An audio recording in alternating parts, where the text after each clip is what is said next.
नमस्कार, मैं डॉक्टर रजनीश कुमार आप सभी का एक बार फिर से हार्दिक स्वागत करता हूं। प्रिय विद्यार्थियों, आज के वीडियो लेक्चर में हम एक बहुत ही महत्वपूर्ण मार्गदर्शन को लेकर आप सभी के सामने हाजिर हैं, जिसके अंतर्गत हम बातचीत करेंगे कि यदि आप यूपीएलटी मेंस एग्जाम की तैयारी कर रहे हैं और आपके पास 10 दिन बचे हुए हों, आपने सिलेबस को पूरा देख लिया हो, प्री पेपर का रिव्यू भी कर लिया हो, स्वलिखित प्रश्नों की सीरीज को अच्छे से देख लिया हो, नोट्स बना लिया हो, मॉडल पेपर को कथनानुसार हल कर रहे हों और बाद में आप देख रहे हों कि आपके पास एक अच्छा खासा नोट्स तैयार हो गया हो, तो फिर भी इन शेष दिनों में आप किन चीज़ों पर ध्यान रखें जिससे कि एग्ज़ाम हॉल में आपकी जो तैयारी है वो काम में आ जाए और प्रश्नों को देखकर आपके अंदर किसी तरीके की कोई घबराहट, डर, भय न हो। अक्सर हम तैयारी करते हैं और परीक्षाओं का दिन जैसे-जैसे नज़दीक आता है, तो मन मस्तिष्क में यही बात आती है कि काश कोई 20 प्रश्नों को बता दे, जो कि गेस पेपर के रूप में हो और वो परीक्षा में काम में आ जाए। तो प्रिय विद्यार्थियों, आप सभी की तैयारी को ध्यान में रखते हुए हमने यूपीएलटी प्री पेपर का मूल्यांकन किया, रिव्यू किया मेंस के दृष्टिकोण से। आप देखेंगे कि इसके माध्यम से हम अनुमान लगाएँगे कि जो एक्सपर्ट हैं, सिलेबस निर्धारित सिलेबस के अंदर से उन्होंने सवाल पूछा या फिर सिलेबस के बाउंड्री लाइन से सवाल पूछा, कुछ प्रश्नों को लेकर। तो इसके माध्यम से आपको पता चलेगा कि समय रहते किन-किन बिंदुओं पर आपको ध्यान देना है। अगर आप प्रश्न पत्र को देखेंगे, तो आपको उपसर्ग को बिल्कुल तैयार करके जाना है कि उपसर्ग से क्या तात्पर्य है। 5 उपसर्गों का उदाहरण देकर लिखिए इस टाइप से। मतलब कि आपको उपसर्ग हर हालत में पढ़ना है। आप चाहें तो इन बिंदुओं को नोट करते जा सकते हैं। आपको उपसर्ग पढ़ना है, यानी कि व्याकरण की किताब आपके पास होनी चाहिए। जब भी आप लिख कर थक जाएँ, तो जो समय बचे, उसमें व्याकरण की किताबों को पढ़ते हुए उपसर्गों को भी थोड़ा बहुत ध्यान में रखिए आप। इसके बाद कहानी के पोर्शन को ध्यान में रखिए। कहानी, उद्भव और विकास, प्रेमचंद के पूर्व कहानी की स्थिति, प्रेमचंद युगीन कहानी की स्थिति और प्रेमचंद के बाद की कहानी की स्थिति क्या रही है और साथ में नई कहानी। इसके बाद आप छंद को तैयार करके जाइए और साथ में जो विकल्प दिए गए यहाँ पर, इन विकल्पों के आधार पर टिप्पणी लिखिए। मान लीजिए आपने खूब तैयारी की, किसी के 700-800 क्वेश्चंस के सीरीज को आपने हल किया, जिस टीचर पर आपने विश्वास किया, कोचिंग में एडमिशन लिया, उसने कहा कि मैं इतने क्वेश्चन लिखवा दूंगा कि इसी में से आएगा। लेकिन बात यहाँ पर यह है कि 50 से 100 क्वेश्चन के बीच में इस तरीके से गेस किया जाए कि आपको कम मेहनत करते हुए सटीक मटेरियल मिले और आप सटीक तरीके से तैयारी करके जाएं। जाहिर सी बात है कि कोई 1000 क्वेश्चन लिखवाएगा या फिर बताएगा, उसमें से मात्र 20 क्वेश्चन किसी न किसी रूप में आ जाएंगे, बहुत बड़ी बात नहीं है। लेकिन जिस आयोग के माध्यम से आप जा रहे हैं मुख्य परीक्षा में बैठने के लिए, उस आयोग ने पहले ही प्रारंभिक परीक्षा ले लिया है, तो क्यों नहीं उसका रिव्यू करके आप अपने को मेंटली तैयार कर सकते हैं। परीक्षा माइंड गेम भी है, तो उसको ध्यान में रखना है। तो इधर उधर न ज्यादा पढ़ते हुए आप छंद के अंतर्गत चौपाई, छप्पय, सवैया, दोहा, इनकी जो विशेषताएं हैं, उदाहरण हैं, इनको ध्यान में रखिए टिप्पणी के रूप में। वाक्यांश के लिए एक शब्द आपको व्याकरण से तैयार करना है और खास तौर से जो यहाँ पर दिया गया है, इसको भी अपने कॉपी पर आप नोट कर लीजिए। हो सकता है कि इसी में से रिपीट हो जाए, रिपीट होगा लेकिन आपको लिखना पड़ेगा, यही खास यहाँ पर अंतर है। वाक्यांश के लिए एक शब्द, शुद्ध शब्द, शुद्ध शब्द आपको तैयार करके जाने कि कौन सी वर्तनी है। मान लीजिए कि 8 नंबर के क्वेश्चन में 8 अशुद्ध शब्दों को दे दिया और उसको आपको शुद्ध करना है, जैसा कि हमने मॉडल पेपर इत्यादि में आपको पढ़ाया हुआ है। तो इन शब्दों को आप देखिए, ठीक, इनको आप अपने कॉपी पर नोट करते जाइए। आत्मकथा को पढ़कर जाना है, आत्मकथा और जीवनी में क्या अंतर है, एक साथ भी पढ़ना है और अलग अलग भी पढ़ना है। अलंकार को आप तैयार कर लीजिए और जो भी विकल्प में अलंकार दिए गए, इन अलंकारों पर टिप्पणी जरूर आप नोट कर लीजिए या फिर अपने व्याकरण की किताब से इसको तैयार कर लीजिए। मान लीजिए कि श्लेष, अनुप्रास, प्रतीक, वक्रोक्ति अलंकार आ गया और इस पे टिप्पणी लिखने के लिए आ गया और ये 8 नंबर का है। 4x2 के हिसाब से मान लीजिए क्वेश्चन आ गया, तो आप कैसे इसको हल करेंगे? प्रिय विद्यार्थियों, आपको हर एंगल से यहाँ पर देखना है। इसी तरीके से जो हिंदी की उपभाषाएं हैं, उपभाषाओं को भी आपको अच्छे से देख कर जाना है, चाहे वो पश्चिमी हिंदी हो, पूर्वी हिंदी हो, बिहारी हिंदी हो, राजस्थानी हिंदी हो या पहाड़ी हिंदी हो, उसको आपको तैयार करके जाना है। प्रश्न इसी में से आएंगे। प्रश्न किसी के नोट्स, किसी के सीरीज, किसी के खास जो भी है उसमें से मिलते जुलते आ सकते हैं, लेकिन आयोग के जो भी एक्सपर्ट हैं, जो चीजों को समझते हैं, उनको भी थोड़ा देखना जरूरी है। जैसे संस्कृत के काव्य रूप है, अब मान लीजिए आ गया कि महाकाव्य पर टिप्पणी लिखिए, रूपक से क्या तात्पर्य है, गद्य कथा से क्या समझते हैं, चंपू के बारे में लिखिए, या फिर काव्य रूप को लेकर ही सवाल आ गया, तो यहीं से आप देख लीजिए कि आपको किस दिशा में तैयारी करना है। तो इस पे आप टिप्पणी, छोटी छोटी टिप्पणियां 50-50 शब्दों में, 100-100 शब्दों में तैयार कर लीजिए। और चूंकि एग्जाम बड़ा ही अलग एक तरीके से गेम है, कि तमाम विद्यार्थी कहते हैं कि हमारी सब सीमा ज्यादा हो जा रही है, लेकिन एग्जाम में जब आप समय का मैनेजमेंट करते हैं तो आपके शब्द कुछ कम होने लगते हैं। बहुत सारे मटेरियल आपके दिमाग में रहते हैं, लेकिन आप सटीक मटेरियल लिखकर दूसरे प्रश्न की तरफ बढ़ जाते हैं। अभ्यास करेंगे, उस अभ्यास का अगर 90% भी आप उपयोग कर लेते हैं तो मान लीजिए कि आपने अच्छा उपयोग किया हुआ है। तो देखिए, हमारे दिमाग में था कि विद्यार्थी इधर उधर भटकें, उससे बेहतर है कि वो पेपर जो बना हुआ है प्री का, उसमें जो की पॉइंट्स हैं उन पर फोकस करके जाएं, उनका मेंस भी बहुत अच्छा होगा। उपसर्ग के साथ साथ प्रत्यय भी आपको तैयार करके जाना है, प्रत्यय, ठीक है। और उपसर्ग और प्रत्यय में अंतर भी पूछा जाता है, हमने मॉडल पेपर में भी पढ़ाया है और यहाँ पर भी देखना है। इसके बाद उपन्यास को लेकर आप उपन्यास के उद्भव और विकास को लेकर तैयार कर लीजिए, और उसके केंद्र में प्रेमचंद को रखना है आपको। इसके बाद कुछ रचनाएं हैं, इन रचनाओं को पूरा विस्तार से तो नहीं, ठीक है, उसमें जैसे रामचंद्रिका है, टिप्पणी में इसको पूछा जा सकता है। जो फेमस टाइप की हैं, जैसे कि रामचरितमानस हो गया, रामचंद्रिका हो गया, साकेत हो गया, कामायनी, प्रिय प्रवास, ठीक है। लिंग, लिंग को ध्यान में रख के जाना है आपको। पूछा जा सकता है कि लिंग से क्या तात्पर्य है, और जो प्रमुख लिंग है हिंदी में उनको बताते हुए उदाहरण सहित समझाने का प्रयास कीजिए। तो देखिए, यहां से क्वेश्चन बन सकता है। आपने देखा होगा कि यूपी एलटी में सिलेबस में आलोचना शब्द का प्रयोग कहीं नहीं किया गया है, लेकिन आप देख रहे हैं कि इसमें पूछा गया है। अब आप इसको इतिहास का पोर्शन मानिए या आलोचना का पोर्शन मानिए, दोनों को आपको मानना पड़ेगा। अगर आप इतिहास का मान रहे हैं तो ठीक है, इसको आलोचना के अंतर्गत भी रखा जा सकता है। इसीलिए मैं कई बार कह चुका हूं आप लोगों से कि सिलेबस के बॉर्डर लाइन से भी कई बार क्वेश्चन आ जाते हैं। अगर आ ही गया, अगर आलोचना ही लिखने के लिए सवाल के रूप में आ गया, तो आप क्या करेंगे? आप यही बोलेंगे कि आउट ऑफ सिलेबस है। लेकिन अगर आपका तैयार रहेगा तो आप प्रसन्नचित होकर उसका आंसर लिखेंगे, ठीक है। इसी तरीके से छंद के बारे में हमने बतला दिया। रस को लेकर सवाल आ रहे हैं, और रस में भी स्थायी भाव को लेकर सवाल पूछे जा रहे हैं। टिप्पणी में भी पूछा जा सकता है और नॉर्मली पूछा जा सकता है कि रस से क्या मतलब है, क्या तात्पर्य है, क्या समझते हैं। ये सब प्रश्न पूछने का एक प्रारूप होता है, उसमें स्थायी भाव को लेकर सवाल पूछा जा सकता है। तो स्थायी भाव को एकदम से तैयार कर लीजिए। देखिए, आलोचना से सवाल कई ठो पूछे गए, इतिहास और आलोचना के पोर्शन में माने तो देखिए यहाँ पर सवाल पूछा गया है। यहाँ पर रचनाकारों से संबंधित है, दंडी, वामन, भाम, मम्मट। हालांकि ये रचना पर आधारित प्रश्न है, लेकिन विकल्पों में जो भी राइटर का नाम दिया गया है, सिलेबस से मिलाते हुए इनको कम से कम तैयार करके रखिए। मान लीजिए वामन संस्कृत में नहीं तो काव्य शास्त्र में पूछे जा सकते हैं, भामक काव्य शास्त्र में पूछे जा सकते हैं, मम्मट काव्य शास्त्र में पूछे जा सकते हैं, दंडी संस्कृत साहित्य और काव्य शास्त्र दोनों में पूछे जा सकते हैं, तैयार करके रखिए। संधि विच्छेद पूछा जा सकता है कि संधि से क्या तात्पर्य है, उसके प्रमुख भेदों पर विचार करते हुए उदाहरण दीजिए, तो आप तैयार कर सकते हैं। कारक से संबंधित सवाल आएंगे।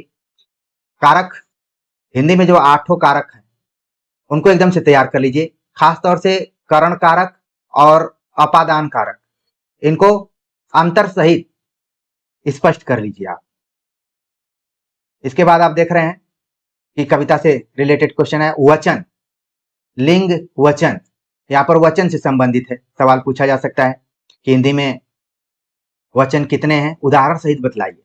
छोटे छोटे सवाल टिप्पणी में पूछे जा सकते हैं तब जब आपको बदला हुआ पैटर्न दिखलाई देगा जिसको कि आप कठिन पेपर मानेंगे, नहीं तो सीधे सीधे भी सवाल पूछा जा सकता है। तो आप हर तरीके से अपने को तैयार करके जाएं, और अगर आप तैयार करके जाएंगे, किसी भी तरीके का प्रश्न आएगा, पेपर रहेगा, आप थोड़ा सा वक्त लेके अच्छा परफॉर्मेंस कर सकते हैं।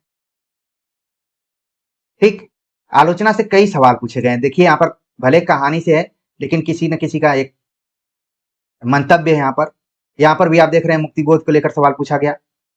विलोम, विलोम आपको तैयार करके जाने, टिप्पणी में भी पूछा जा सकता है और सीधे सीधे भी प्रश्न बन सकता है। इसको लिखने का अभ्यास तो करना ही है, साथ में व्याकरण की किताबों के आधार पर जो प्राय परीक्षाओं में विलोम इत्यादि पूछे जाते हैं उनको आप ध्यान में रखिए। ठीक है, क्योंकि इसमें ज्यादातर संभावना है कि 8 विलोम दे देगा और पूछेगा कि इसका विलोम बतलाइए, शब्द का विलोम बतलाना है। इस तरीके से भी सवाल आ सकते हैं। ठीक, कारक से हमने संस्कृत अनुवाद, संस्कृत अनुवाद भी आपको ध्यान में रख के जाना है। सीधे सीधे अनुवाद आ सकते हैं या फिर पैरा में भी आ सकते हैं। जीवनी आपको ध्यान में रखना है।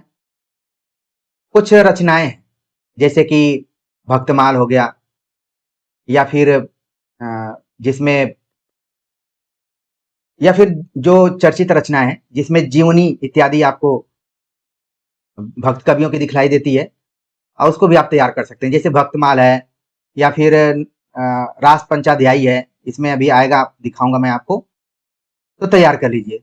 जो चुनिंदा है, जो खास चीजों के लिए जानी जाती है।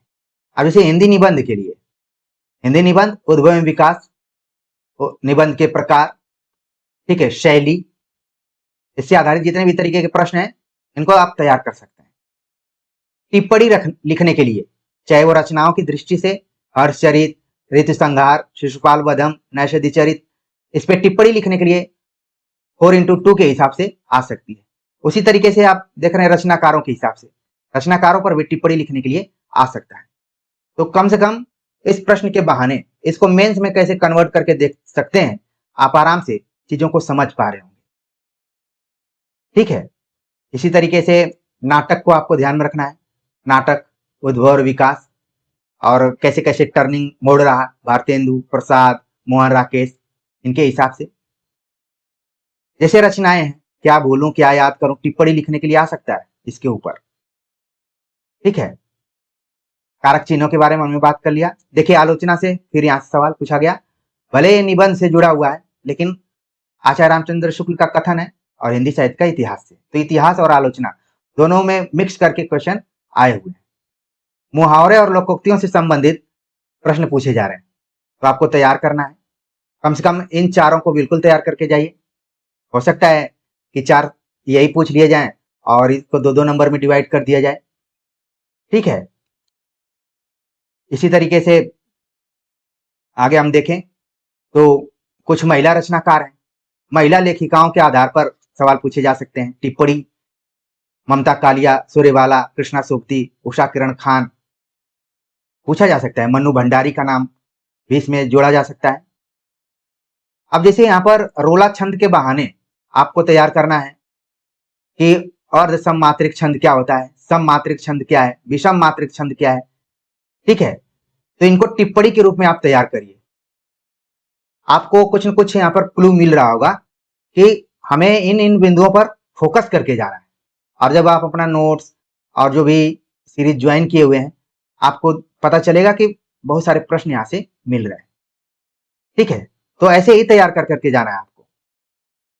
इसके बाद आप देख रहे हैं कि कुछ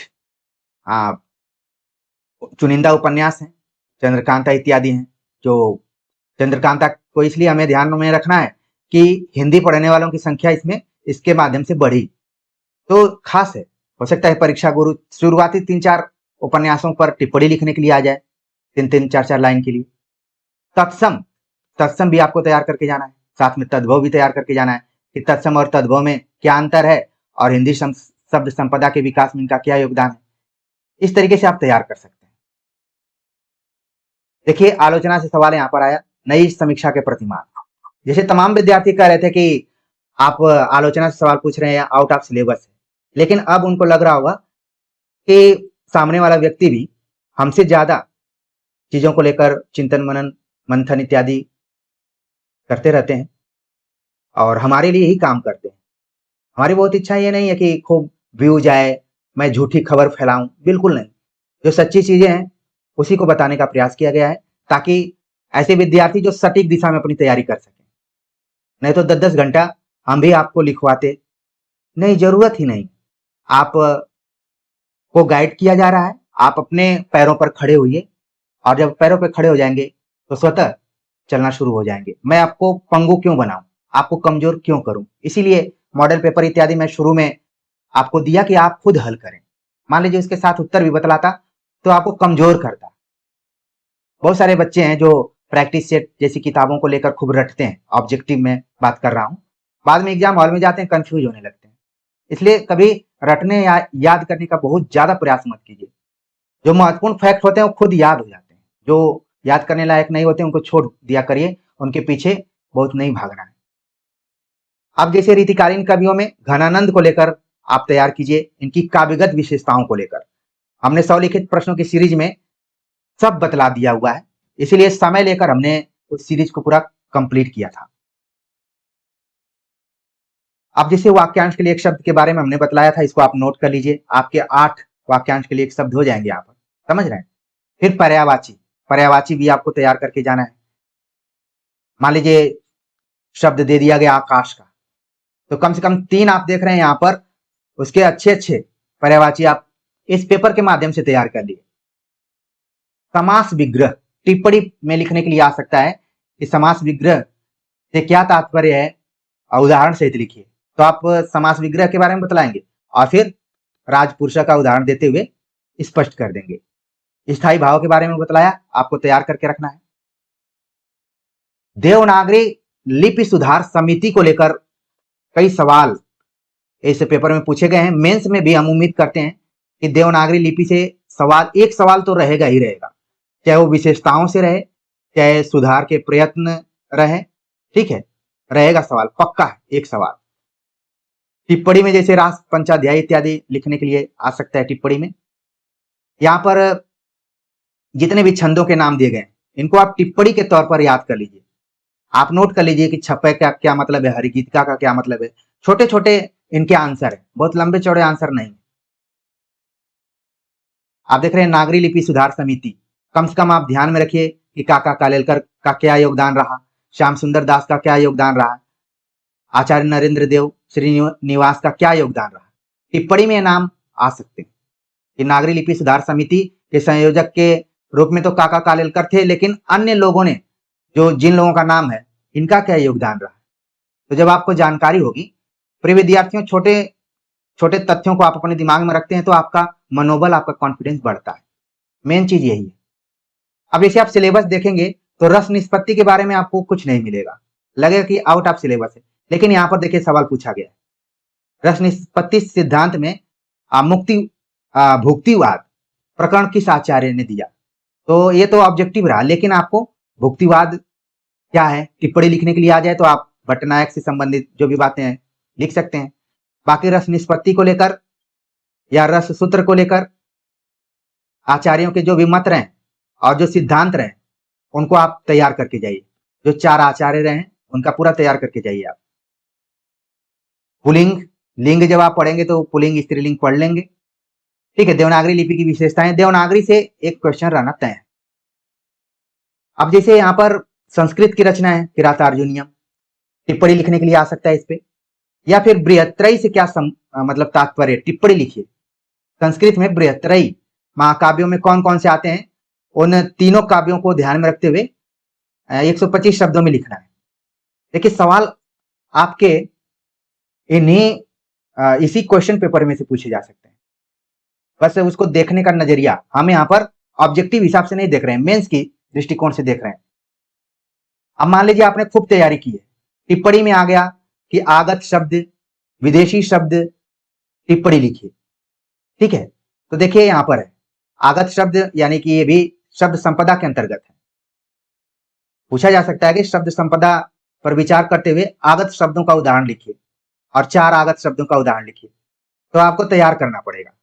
अब एग्जाम में आप सोचेंगे कि तद्भव तत्सम पढ़ाइए, आगत विदेशी शब्द क्या है, तो आप परेशान होंगे। स्थायी भाव में जैसे यहाँ पर क्रोध, जुगुप्सा, भय, विस्मय, इसको लेकर टिप्पणी आ सकती है।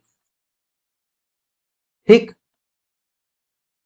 यहाँ पर देखिए टिप्पणी पूछा जा सकता है कि मानक हिंदी, ठेठ हिंदी, वर्नाक्यूलर हिंदी, जनपदी हिंदी, क्या है ये? टिप्पणी आप इस पर लिख सकते हैं। तो कम से कम 10 दिन पहले आप अपने दिमाग को इस तरीके से सक्रिय कीजिए, एक्टिव कीजिए कि एग्जाम हॉल में अगर न पढ़े हुए प्रश्न आ जाएं या फिर जिस पे आप कम ध्यान दिए थे वो प्रश्न आ जाएं, तो भी आप अपना माइंड मेकअप कर लें, अपने दिमाग को दौड़ा सकें कि थोड़ा बहुत हमने पढ़ा था, ये बात थी। उपभाषा को तैयार करना है, उपन्यास को तैयार करना है। काव्य दोष, काव्य दोष में ये जो यहाँ पर काव्य दोष दिए गए हैं, कम से कम इनके ऊपर टिप्पणी जरूर तैयार करके जाइए। ठीक है, आप यूपीएलटी का सिलेबस देखेंगे, पत्रकारिता का कहीं नामो निशान नहीं, लेकिन हिंदी पत्रकारिता के विकास में सरस्वती पत्रिका का क्या योगदान रहा है, सवाल पूछा जा सकता है। बहुत ही इंपॉर्टेंट सवाल है। तब आप नहीं कहेंगे कि पत्रकारिता का तो था ही नहीं। देखिए यहाँ पर कई ऐसे प्रश्न पूछे गए हैं जो आपके सिलेबस में सीधे सीधे शब्दशः वो नहीं दिखलाई देते हैं, लेकिन प्रश्न के रूप में है। ठीक, तो मेरे दिमाग में आया कि मैं अपने विद्यार्थियों को जरूर बताऊं, चूंकि मुझे इस चीज का अफसोस न रहे कि हमने नहीं बतलाया। अगर पेपर आपका आ गया और बाद में हल तो कराना, ये कराना पेपर को, तो ये दिमाग में न रहे कि पहले क्यों नहीं मैंने बता दिया।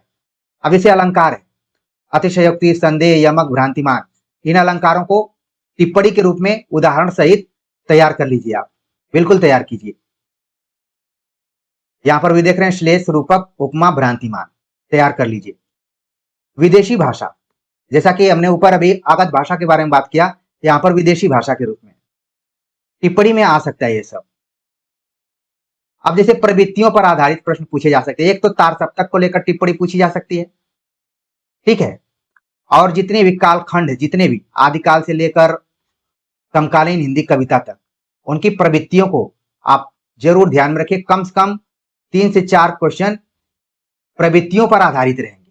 हो सकता है कि किसी प्रवृत्ति को उठाकर उसको कथन का रूप दे दिया जाए और पूछा जाए कि इसकी समीक्षा कीजिए या मूल्यांकन कीजिए। तो जब आप पढ़े रहेंगे तो आराम से, क्योंकि एग्जाम हॉल में क्या होता है कि हम कितना भी पढ़ते हैं, लेकिन जो हमें याद रहता है वही जाकर लिखते हैं। क्योंकि ये नौकरी वाला एग्जाम है, तो कोशिश क्या होगी कि लगे कि आप विषय विशेषज्ञ के रूप में लिख रहे हैं, आपने अच्छी तैयारी की है, किताबें पढ़े। ठीक, इसके बाद ये भी आपको ध्यान में रखना है कि ऊष्म क्या है, अंतस्थ क्या है, लिखना है। एग्जाम हॉल में तो आप देख के, विकल्पों को देख के बतला देते हैं कि ऊष्म है, लेकिन आ जाएगा तो क्या करेंगे? तो लिखना, आप इनको लिखने का अभ्यास कीजिए। देखिए आलोचना से सवाल आया, हिंदी साहित्य की भूमिका के लेखक कौन है? इतिहास से संबंधित सवाल है ये, इतिहास और आलोचना। टिप्पणी लिखने के लिए आ सकता है पृथ्वीराज रासो पर या प्रिय प्रवास पर। ठीक, यहां पर देख रहे हैं कि काव्य दोष से संबंधित यहां पर सवाल है, हमने बतला ही दिया है पूरा। इसके बाद आप देख रहे हैं कि कबीर से संबंधित सवाल है। तो भक्ति काल में जो 3-4 कवि महत्वपूर्ण है उनको तैयार कर लीजिए, उसमें से कोई 1-2 आ ही जाएंगे। अर्थभेद, अर्थभेद यहां पर पूछा गया है। ठीक है, तो इसको भी थोड़ा व्याकरण में आप देख लीजिए। मतलब कि जिसको हम बोलते हैं समानोच्चारित, कि उच्चारण तो समान लग रहा है लेकिन इनके अर्थ क्या हो जा रहे हैं, अलग अलग हो जा रहे हैं। या फिर इसको बोलते हैं श्रुति समभिन्न, ऐसे भी बोलते हैं। ठीक, तो इसको तैयार करके जाइए आप। विलोम तैयार करना है, रेखा चित्र और संस्मरण, इसमें से एक क्वेश्चन तो पूछा जाना चाहिए, बिल्कुल आप तैयार करके यहां से जा सकते हैं। पर्यायवाची, पर्यायवाची बिल्कुल देख कर जाइए। राजभाषा को लेकर आप बिल्कुल तैयार कर लीजिए, ठीक है। और इसके बाद आप देख रहे हैं कि भारतेंदु योगीन जो निबंधकार है या भारतेंदु मंडल में जो लोग हैं उनको तैयार करना है आपको। प्रसाद के नाटकों को बढ़िया से देख लीजिए। संस्कृत अनुवाद के बारे में हमने बतलाया ही था। तो इस तरीके से अगर मोटे तौर पर हम देखें तो 10 दिन पहले हमें क्या क्या पढ़ लेना है। उपसर्ग को अच्छे से समझ लेना है, कहानी, छंद, वाक्यांश के लिए एक शब्द, रचना, रचनाकार, कालखंड वाइज, प्रवृत्तियां, वर्तनी और वाक्य शुद्धि, आत्मकथा, अलंकार, हिंदी भाषा के अंतर्गत उपभाषा, संस्कृत के काव्य रूप, टिप्पणी में प्रत्यय, उपन्यास, लिंग, वचन, कारक, आलोचना, स्थायी भाव, ठीक है, संधि विच्छेद, संस्कृत अनुवाद, जीवनी, निबंध, मुहावरे, लोकोक्तियां, तत्सम तद्भव, आगत विदेशी शब्द, पर्यायवाची, देवनागरी लिपि, विशेषताएं, सुधार के प्रयत्न, समास विग्रह, काव्य दोष, पत्रकारिता, तार सप्तक, रेखाचित्र, राजभाषा, नाटक। तो हमने यहाँ पर 33 बिंदुओं को रेखांकित किया है। तो 33 प्रश्न तो आपके यहाँ से तैयार हो रहे हैं और मुझे ऐसा लग रहा है कि 10 प्रश्न तो इसमें से तय हैं, एकदम आने वाले हैं 10 प्रश्न। और 10 प्रश्न जो हैं वो आपके अन्य तैयारियों में से मिल जाएंगे। तो उम्मीद है कि आप समझ गए होंगे। ये भी एक समझने का या फिर रिव्यू करने का एक तरीका हो सकता था कि जिस आयोग ने प्रारंभिक परीक्षा का पेपर बनाया वही मेंस का भी बनाएगा और एक्सपर्ट भी हो सकता है कि सिमिलर ही हो। तो वो उन्हीं बिंदुओं को उठाएंगे जिनको कि उन्होंने प्री में फोकस किया था। तो समय रहते हमने आप सभी को अलर्ट कर दिया है। बहुत कुछ नई बात इसमें हमने नहीं बतलाया, बस आपको सतर्क किया हुआ है। उम्मीद है कि आप सतर्क हो गए होंगे और आप जब भी अपने नोट्स को देखेंगे या फिर इस चैनल पर जो भी सामग्री है उनको देखेंगे तो आपको लगेगा कि हम आराम से कर लेंगे। बस जरूरत है कि घबराना नहीं, घबरा कर अपनी राइटिंग खराब नहीं करना है, शब्द और वाक्य में अशुद्धि नहीं करना है, सब कुछ बढ़िया से लिखना है और निश्चित तौर पर आप सभी परीक्षा हॉल में बेहतर परफॉर्मेंस करके आएंगे। जब कोई इतना मेहनत से आपको बता रहा है तो निश्चित तौर पर जितने भी विद्यार्थी हैं, मुझे अच्छा लग रहा है कि बहुत सारे बच्चे यूपी टेट एग्जाम के बाद धीरे धीरे जुड़ना शुरू कर दिए हैं और कह रहे हैं कि मैं अभी आपके लिए नया हूं और कैसे तैयारी करना है, क्या करना है। उनको भी काफी लाभ मिला होगा। इस चैनल पर तो बहुत पहले जुड़ जाना चाहिए था लेकिन लेट हुआ, लेकिन देर आए दुरुस्त आए जो कहावत है उसको आपको सही करना है। कोई देरी नहीं हुई है, बस आत्मीयता के साथ और मन लगा के बातों को मानते हुए अपने काम को करना है। प्रिय विद्यार्थियों, सबसे बड़ी बात है कि आपको अपने हाथ को चलाना पड़ेगा। तो आज के इस रिव्यू को लेकर, इस मार्गदर्शन को लेकर आप सभी के कमेंट का हम इंतजार करेंगे। मिलते हैं एक नए टॉपिक के साथ, तब तक के लिए नमस्कार।